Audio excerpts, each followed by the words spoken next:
तुषार आपटे यांना स्वीकृत नगरसेवक करणं हे अत्यंत किळसवाणं आहे, हे शिरसाट म्हणाले। याला कुणीच मान्यता देणार नाही, गांभीर्यानं घ्यायला हवं असंही शिरसाटांनी म्हटलंय।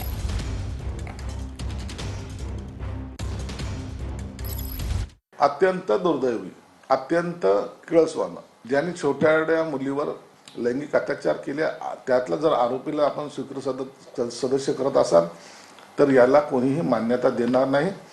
ही बाब अत्यंत गांभीर्याने घेतली पाहिजे होती।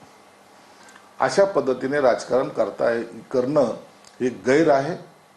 लोकांच्या भावनांचा तो अनादर आहे आणि लोक त्याच्यामुळे संतापतील जरूर। म्हणून असे निर्णय घेताना पक्षांनी हे सगळ्या लोकांची पार्श्वभूमी ही पाहिली पाहिजे होती। तर आपण पाहतो याला कुणीच मान्यता देणार नाही असं शिरसाट यांनी म्हटलेलं आहे। तर अगदी किळसवाणं हे कृत्य असल्याचं शिरसाट यांनी म्हटलेलं आहे।